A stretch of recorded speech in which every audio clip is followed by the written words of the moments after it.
Live from the spectacular Garden Routes in South Africa. We're streaming worldwide on eradiosa.com. We chat to Rose, Travelbug Rose as she's known, and today we're talking about the Garden Route as a photographic destination. As she wrote on Facebook along with some incredible snaps, from March onwards the sky becomes a treat and lends itself to some of the best picturesque views in South Africa. Rose, hello. Hi, how are you? Quite a mouthful. I'm good. How are you? I'm very well, thank you. Yeah, today, Travel Tuesday, and I thought I would just, was thinking about March, and as I've been watching the light in the sky lately, and obviously the sunrises have become a little later, and sunsets have become a little earlier, and we're kind of approaching this time, and I love autumn in the garden. It's actually really my favorite time. I love the climate here, and also kind of a natural feel, you don't have to, sitting at 9 o'clock, which is really nice sometimes, and the sun is still up and you're thinking, why you're hungry. It's kind of a settling down time. And I've gone through some of my photographs, which I took in March, and I know that from now on, the sky just becomes an incredible picture. And I also know that there are a lot of people who actually come to the garden to actually photograph it, and for a few specific reasons. The one is obviously the skylines are actually very clear. So we have very unpolluted skylines, and very little buildings and stuff. So there is still a lot of mountains to photograph, and rivers and waterfalls and seascapes that are actually unpopulated. So we have very clear, beautiful skylines, which is not something you find all over the world.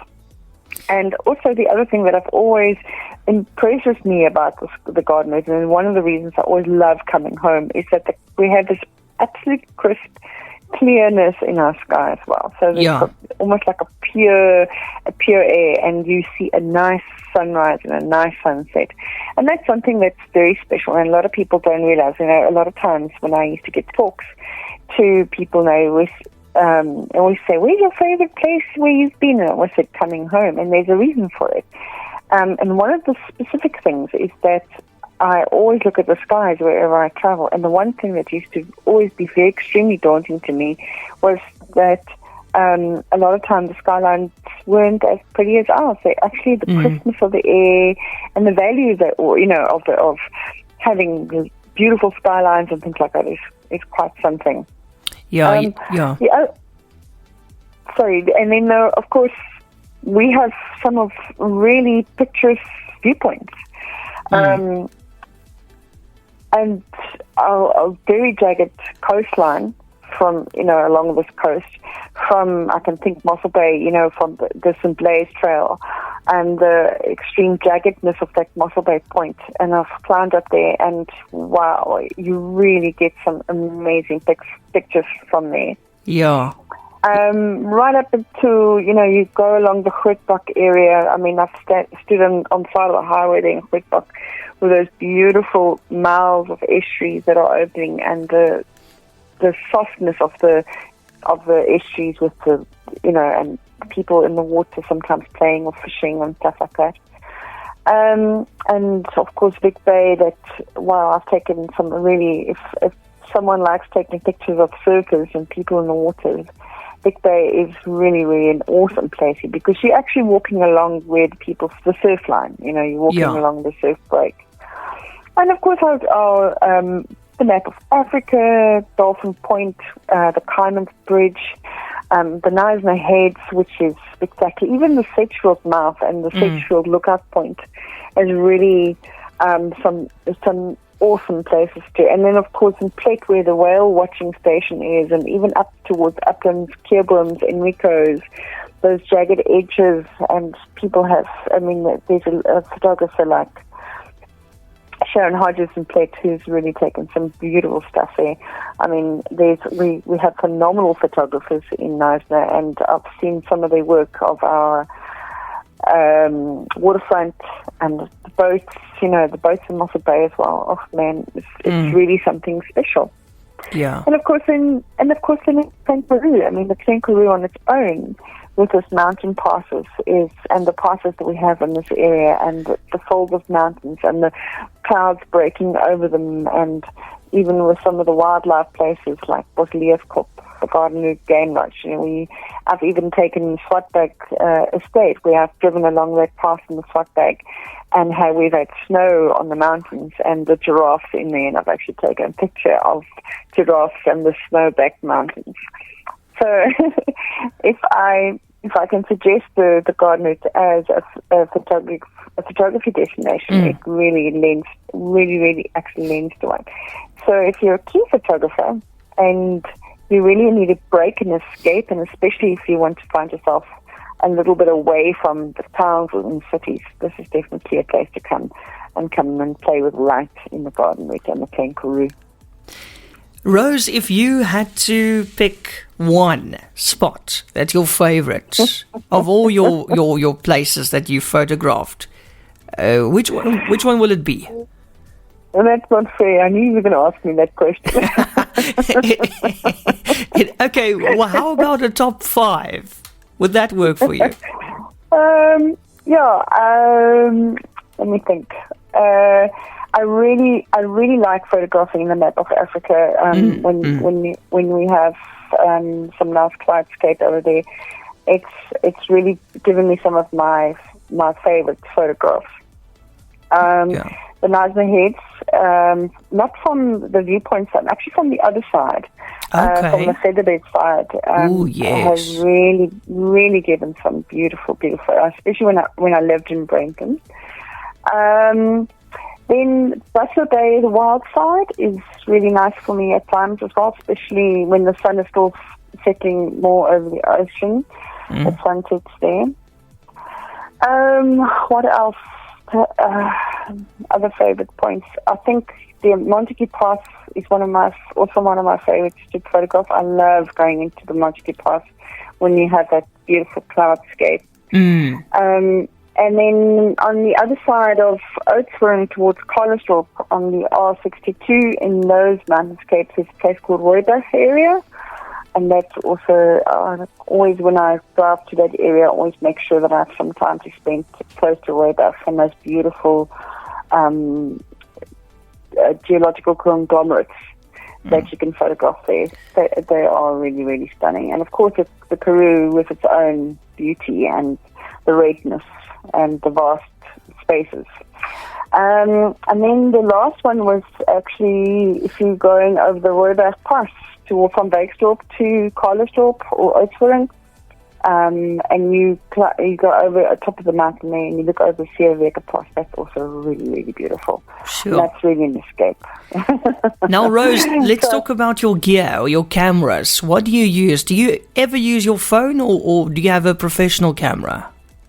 Well, I don't really what the professional people would call an SLR, but for a person who is taking photography very serious and artwork, making those star streams with apertures and settings of your apertures and your f-stops and stuff like that, and flowing water, there's absolute, you can go, you can be the artist at heart that you really want to be.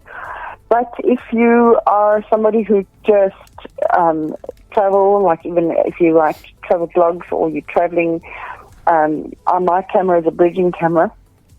And one of the reasons why I have a bridging camera is, number one, is price, because I can't afford huge cameras. But for also the practicality of that it's a 65 optical lens camera, and you can throw it in a backpack and you're going to go hiking with it in the forest, or you can, it's light to carry.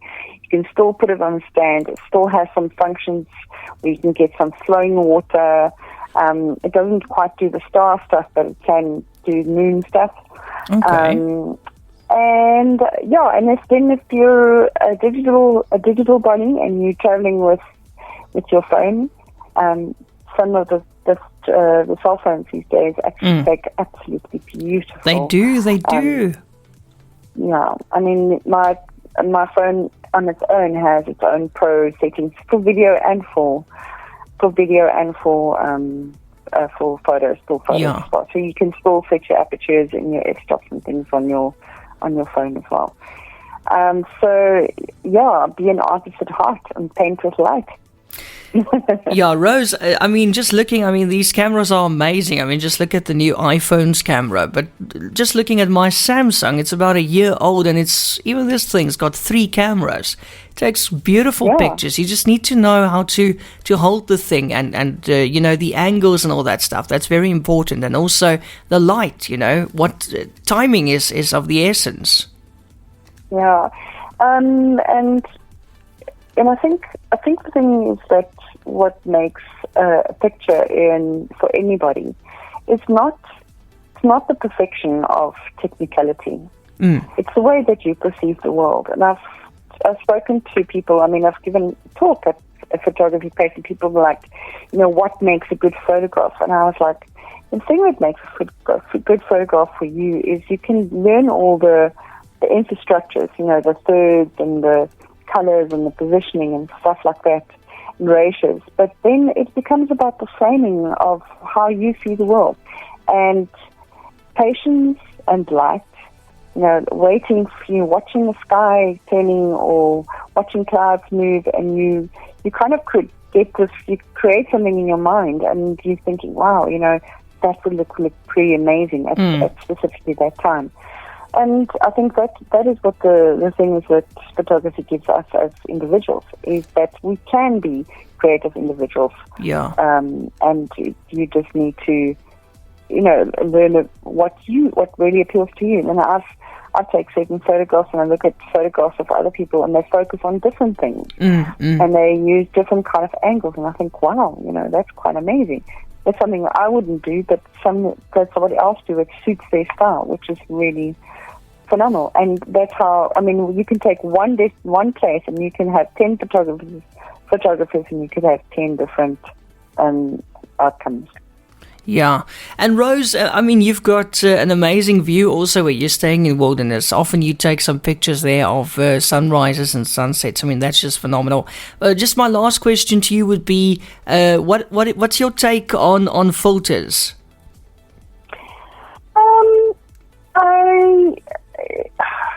It is a tough one. I like to edit some of my photos. Sometimes I take a photo to get a certain effect, but sometimes you just look at something and you think, I don't actually want to change anything. Yeah. I just want to have it the way it is. Yeah. We do. If you get to know a little bit about the editing, sometimes I like to change the little bit of sharpness in my photos.